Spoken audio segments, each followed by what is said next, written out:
Saya takut nanti ada yang tersinggung. Tapi saya kira perlu ya, karena saya jarang ketemu beliau. Habib Lutfi bin Yahya. Kalau Pak Habib Lutfi ini Habib asli. Kalau Hashim ini juga Habib, tapi palsu. Haji bukan, Islam bukan. Luar biasa Pak Habib Lutfi, sudah 1 tahun. Terus juga ada guru saya, Pak Profesor Mahfud MD, Pak Barsyadil Seruru, Pak Martin Warda Barat, Pak Jan Maringka, Pak Serian, Ibu Isya, saya terima kasih Pak Adiasa Daud, ya. Dan nah ini bukti kolaborasi. Tema yang kita hadirkan hari ini adalah bersatu, berkeadilan dan sejahtera melalui semangat kolaborasi. Ada kawan saya Pak Fahri Hamzah.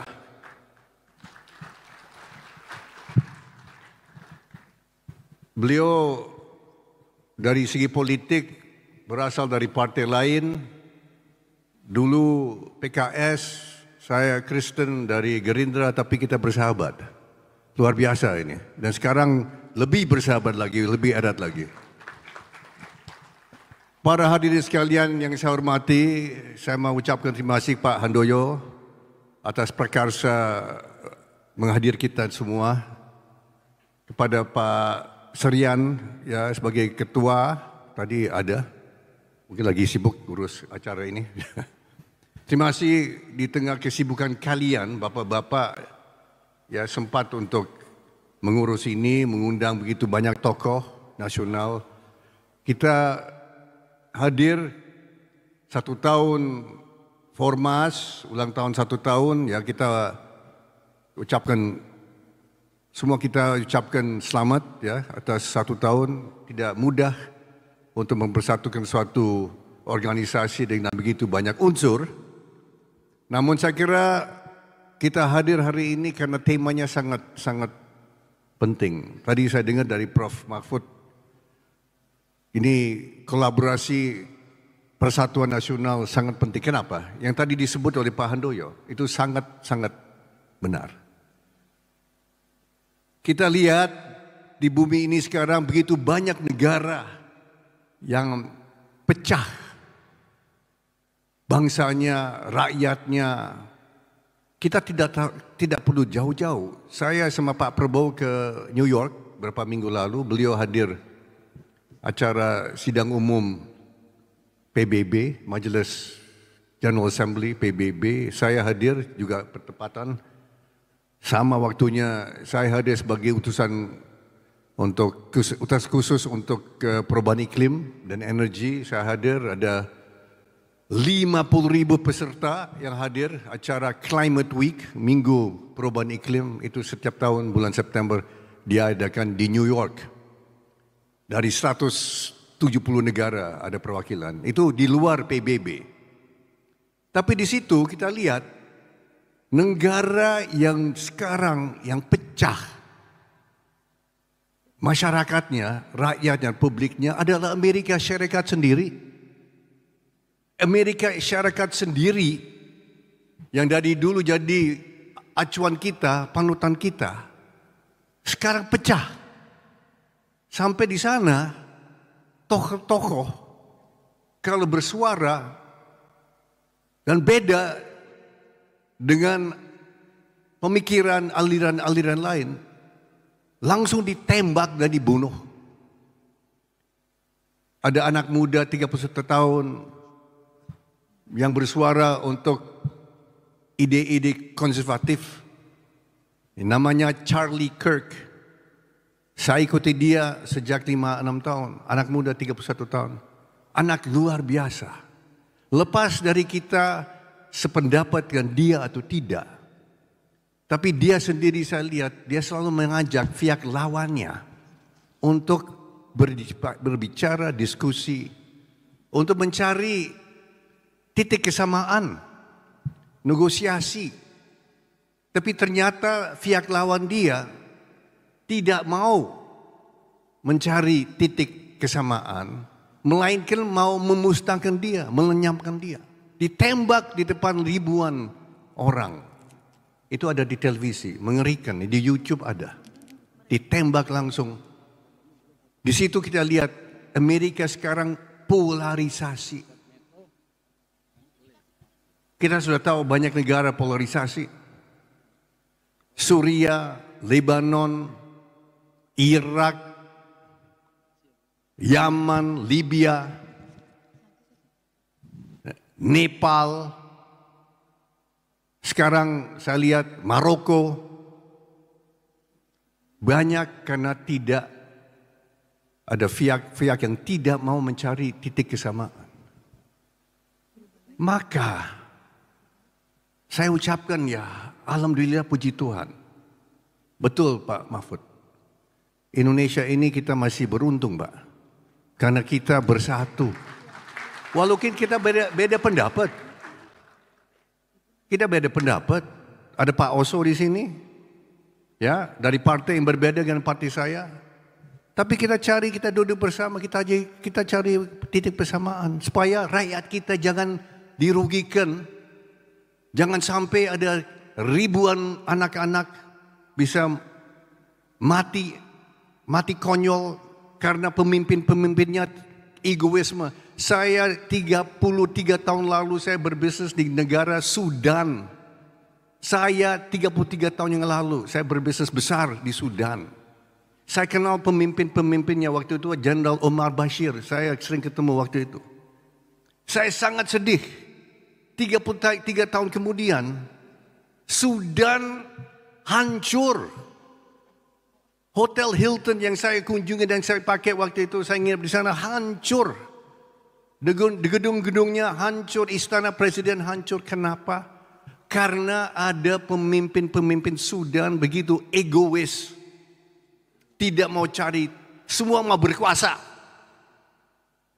Semua mau jadi pengendali kekuasaan. Jenderal Burhan di satu pihak, Jenderal Dagalo di satu pihak, mereka berdua kepentingan pribadinya. Dan di sini saya bersyukur kita menyaksikan dua pemimpin besar di negara kita. Pak Joko Widodo dan Pak Prabowo bisa memadamkan ego mereka, bisa bersatu supaya anak-anak kita, anak saya, anak kita, cucu kita, cicit kita nanti bisa berkembang dan bisa sejahtera dan makmur insyaAllah. Ya. Dan lebih sejahtera lagi. Dan kita, negara kita rukun. Sudan, saya sedih sekali. Saya kenal orang-orang di Sudan. Sedih sekali saya lihat. Itu adalah contoh buruk, contoh jahat egoisme pemimpin-pemimpin pribadi individu yang sangat selfish. Hanya memikirkan sendiri saja. Tidak memikirkan kebaikan dan kesejahteraan umum. Dan di sini saya berbangga bahwa pemerintah kita, pemimpin kita Pak Prabowo Subianto, yang nanti hari Senin insya Allah akan merayakan tahun pertamanya ya. Pak Fakhri juga menjabat 1 tahun. Kita menyaksikan banyak kemajuan-kemajuan. Tentu ada kelemahan-kelemahan. Saya dan Prabowo yang testimoni, kita mengakui kekurangan-kekurangannya. Tadi disebut MBG. MBG ada kekurangan-kekurangannya. Tapi ternyata ada 112 negara sebelum kita, ada 112 negara yang sudah mulai dan menjalankan dengan sukses. Maka kita yakin bangsa Indonesia juga akan menjalankan MBG dengan sukses. Walaupun terlambat. Yang pertama yang selalu wanti-wanti yang ingat kita untuk kita harus waspada korupsi, itu Prabowo Subianto. Yang selalu ingatkan saya dan kawan-kawan, kita harus waspada korupsi yang pertama di MBG, program MBG. Setahun yang lalu saya sudah bilang ke Pak Handoyo dan kawan-kawan, betul nggak? Kita harus waspada. Pada saat program MBG dimulai, kita harus waspada karena tikus-tikus dan kecoa-kecoa akan keluar. Pasti ini Indonesia. Prabowo dan saya sudah lama orang Indonesia. Kita sudah tahu budaya Indonesia. Dan salah satu ciri budaya yang kurang baik kita akui adalah korupsi. Betul atau tidak? Bukan hanya di pemerintah, di perusahaan swasta juga ada korupsi. Betul atau tidak? Di yayasan-yayasan ada korupsi. Di gereja ada korupsi. Di pesantren ada korupsi. Di vihara ada korupsi. Kita harus akui. Dan di kuil-kuil Hindu juga ada korupsi, betul? Ini manusia. Dengan titik lam semua manusia, apapun suku dan agamanya, kita harus akui. Maka kita jalan terus MBG. Karena saya selalu, kasihan Pak Dadan, kepala BGN. Saya selalu rewel. Saya yang paling rewel saya Pak Mahfud. Tiap hari saya kirim ke dia. Bisa 2-3 kali sehari saya kirim dia. Curhat-curhat. Laporan korupsi. Ini ada belatung. Ada semut. Ada apa. Ini saya.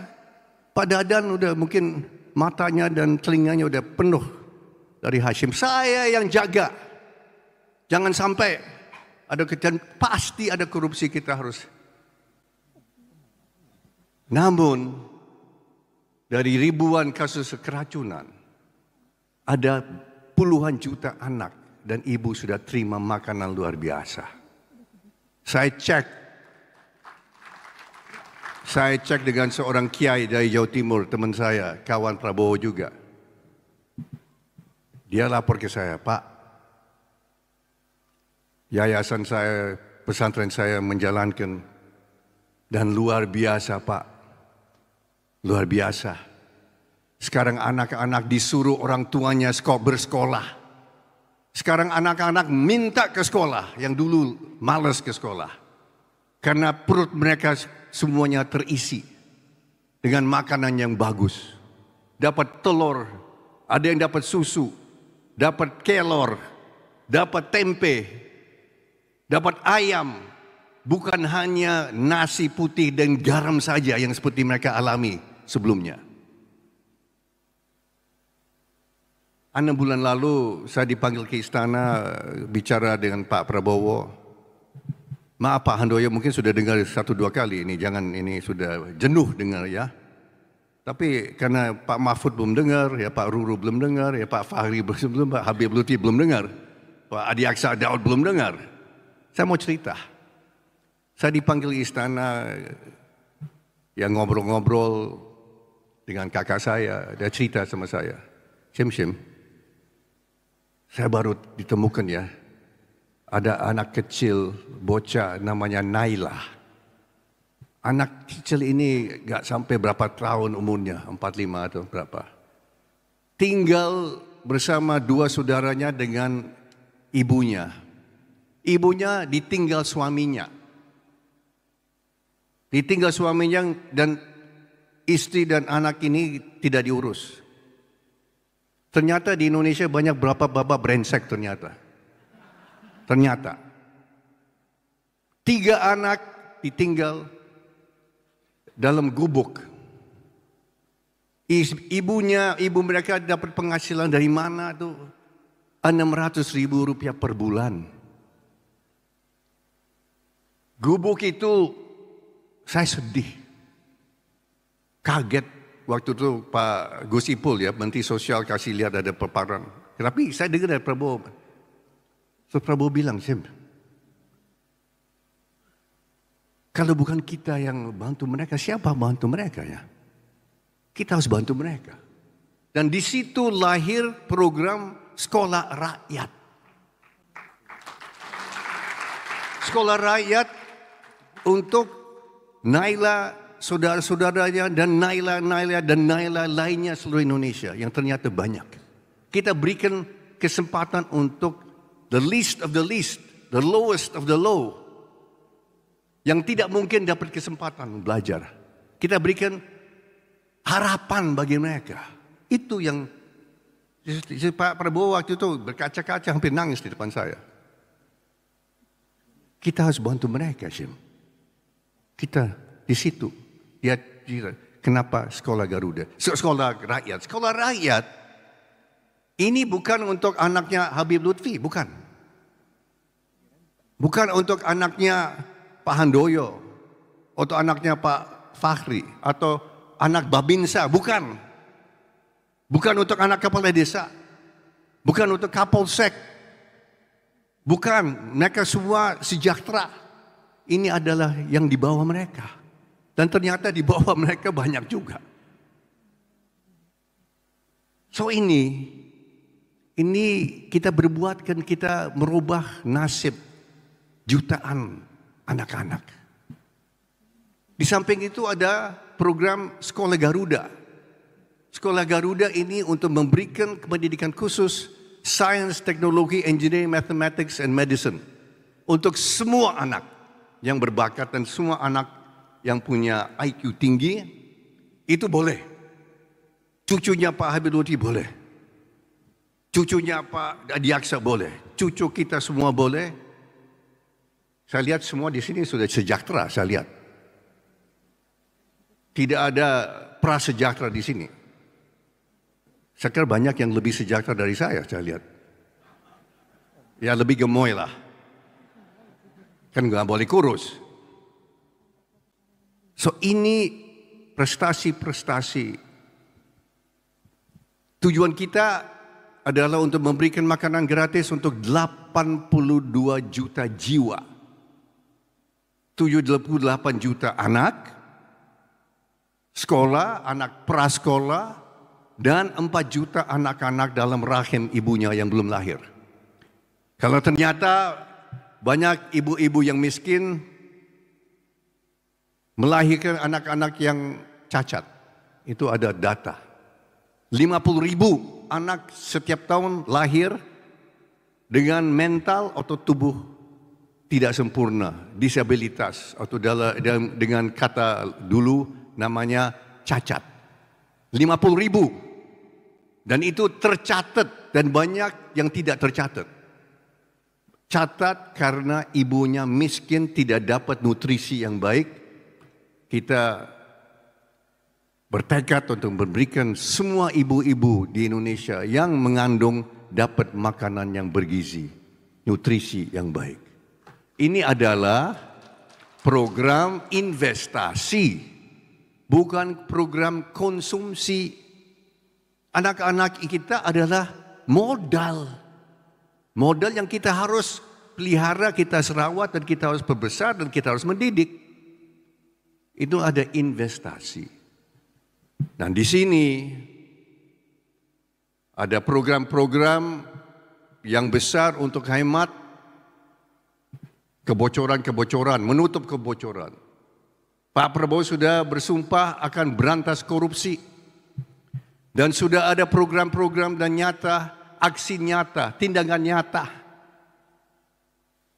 Ternyata waktu Pak Prabowo disumpah jadi presiden, dan saya kira Pak Fakhri di sidang kabinet mungkin sudah tahu lebih dari saya.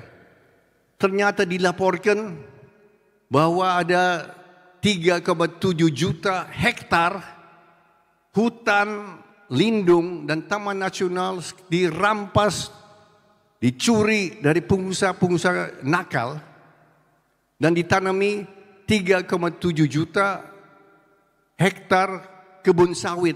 Semua ilegal. Ilegal.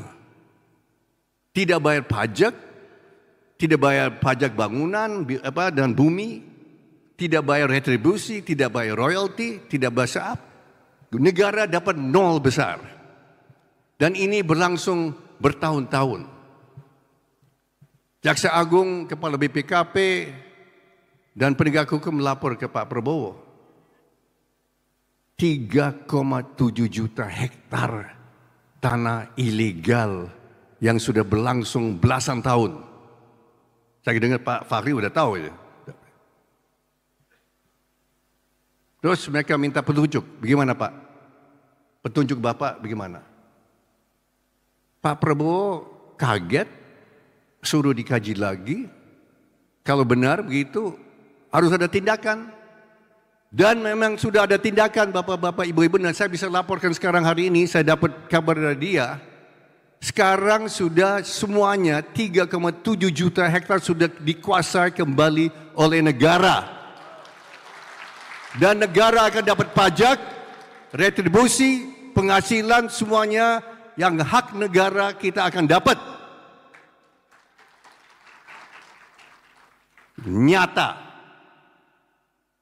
Janji untuk rakyat Indonesia sudah mulai dipenuhi.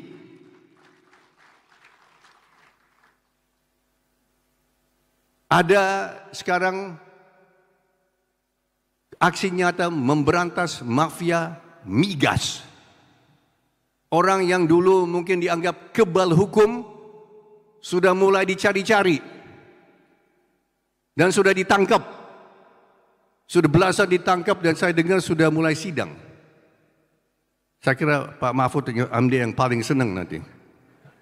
Karena beliau-beliau sudah waktu itu ya. Kita sudah mulai Pak. Sudah mulai dibongkar. Sudah mulai dicari. Red Notice Interpol sudah keluar, Bapak sudah tahu. Sebentar lagi yang bersangkutan kita bawa kembali ke Indonesia Pak.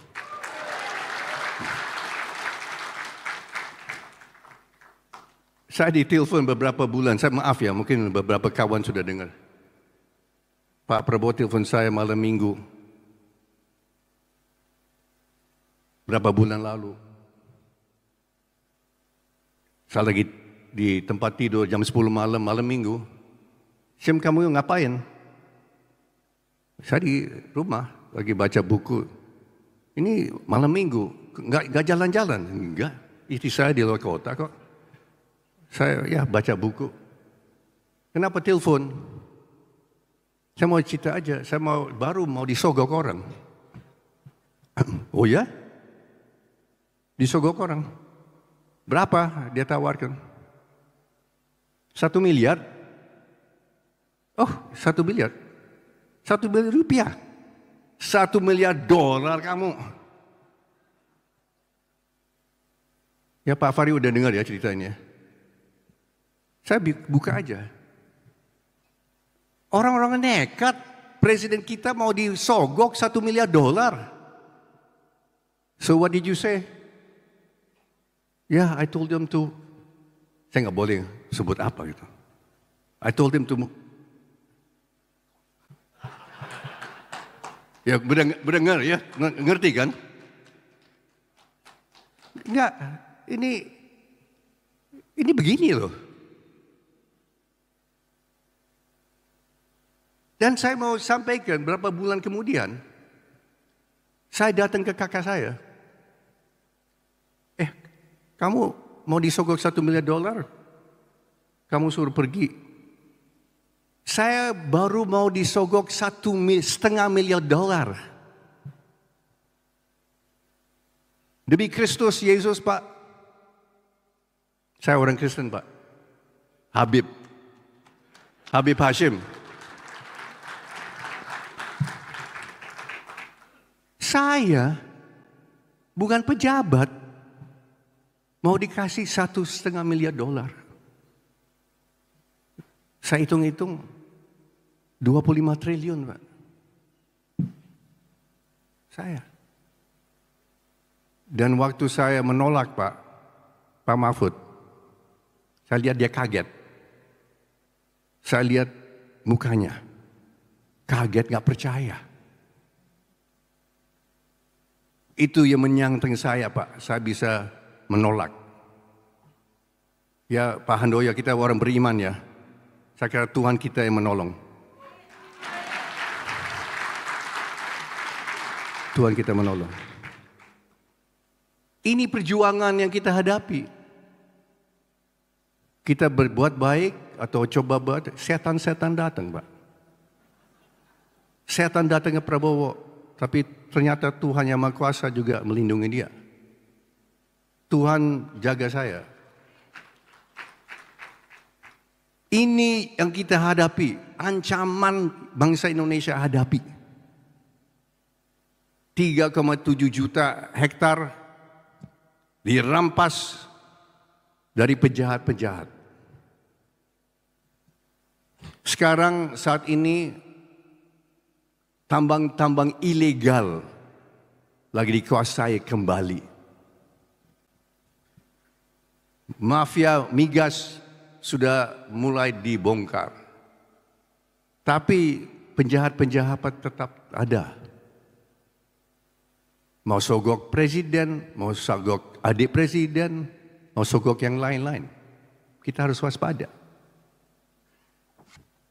1 tahun, banyak tantangan, banyak percobaan. Ya, saya kira kita bersyukur, kita pemerintah kuat, pemerintah utuh. Saya paling sedih selain dari Sudan, saya sering ke Prancis.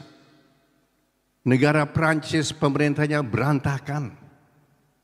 Sudah punya 5 Perdana Menteri dalam 2 tahun. 5 Perdana Menteri, Pak. Sekarang kacau balau, Pak, politik Prancis. Banyak negara-negara lain juga kacau. Indonesia bersatu. Dengan segala kelemahan. Kita kalau ada beda pendapat, ajak negosiasi. Ini yang saya belajar dari Prabowo. Kita ajak negosiasi. Dengan pihak lawan. Lawan jangan dianggap musuh. Lawan dianggap teman yang beda pendapat. Kita ajak bicara. Yang penting damai. Yang penting anak-anak kita, cucu kita tidak rugi.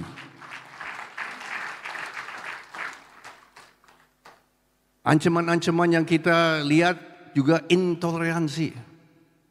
Saya dapat tiap hari. Kasus-kasus korupsi di BGN, bukan ada itu yang saya dapat. Kasus intoleransi. Di Padang, di Sukabumi, di sini, di sana, di Tangerang. Itu ada. Tapi kita hadapi.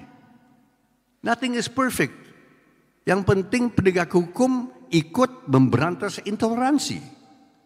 Kapolda lapor ke saya, sudah, Kapolda ini sudah. Ya, yang kita itu. Dan kita ajak semua tokoh agama kita bersatu. Damai.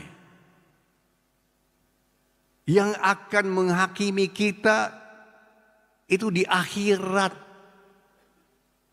Jangan sesama manusia menghakimi manusia lain. Saya menganut iman ini dan menganut kepercayaan ini, nanti Tuhan yang nanti menilai saya, betul?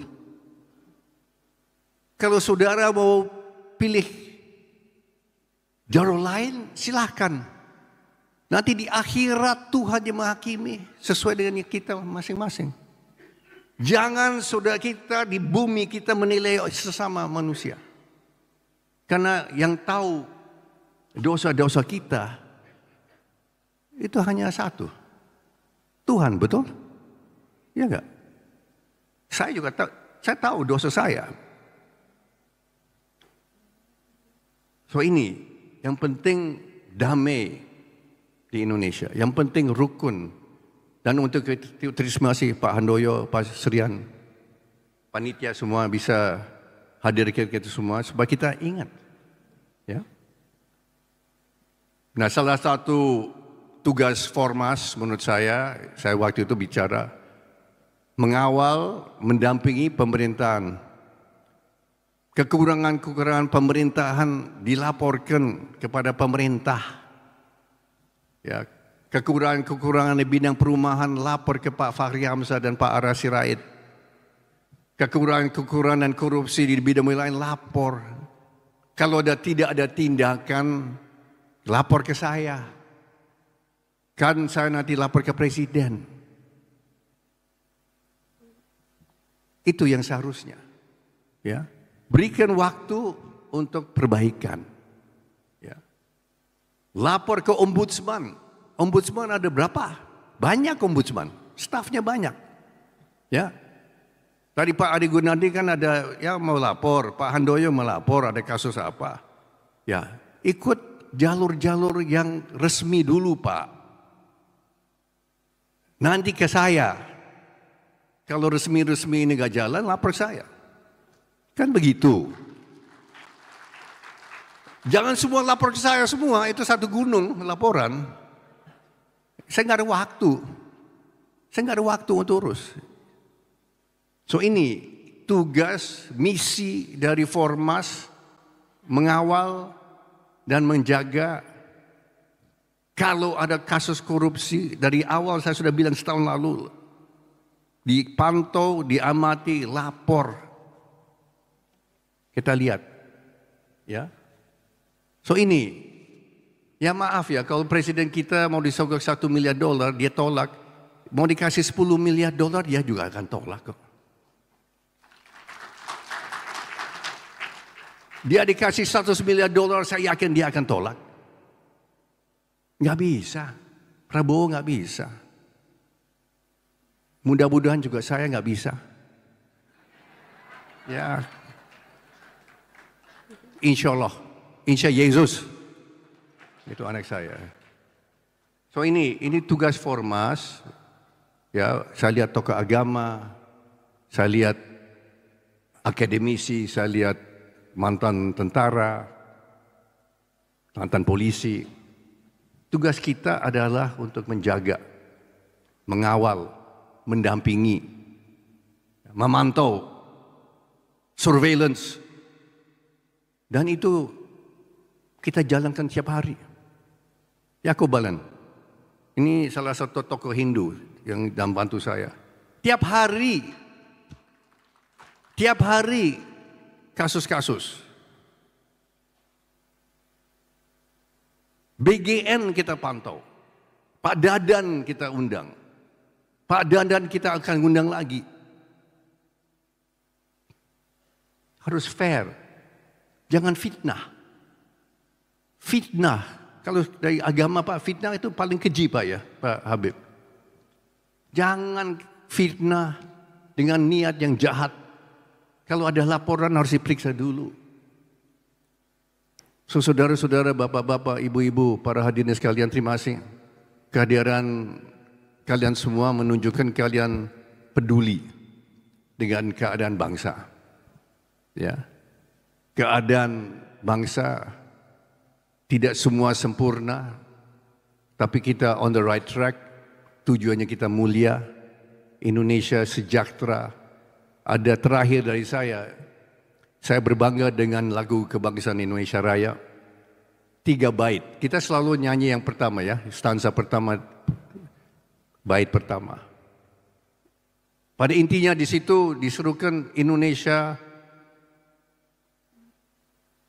merdeka, Indonesia bersatu. Tapi seringkali kita lupakan yang kedua dan ketiga. Apa intinya itu? Yang kedua, saya lihat intinya adalah Indonesia bahagia. Indonesia bahagia. Yang ketiga, intinya apa? Indonesia abadi.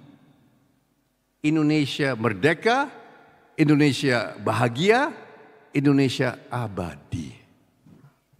Dan di situ kita sudah merdeka 75 tahun. Ya, orang bilang Prabowo salah, kita merdeka 80. Kita menyatakan kita merdeka 80 tahun lalu.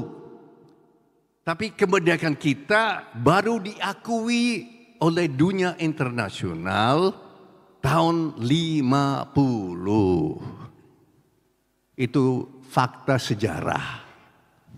Tapi dalam 75 tahun, sebagian kecil atau besar, kita harus diukur, rakyat Indonesia belum bahagia. Itu adalah tujuan pemerintah sekarang ini. Ini tujuannya Prabowo, tujuannya Fahri Hamzah, tujuan orang-orang dalam ini, kita mau menwujudkan Indonesia yang bahagia. Itu memang berat, tapi kita sudah mulai untuk menjadi bangsa Indonesia bahagia. Tujuannya untuk apa? Indonesia abadi. Kalau rakyat Indonesia tidak bahagia, sebagian rakyat kita di Papua tidak bahagia, sebagian rakyat kita di Aceh belum bahagia, sebagian rakyat kita di Jakarta juga belum bahagia. Dan kalau tidak bahagia, Indonesia bisa ambruk, Indonesia bisa disintegrasi, Indonesia tidak utuh dan Indonesia tidak abadi. Ya, so ini pesan saya. Terima kasih semua bisa hadir.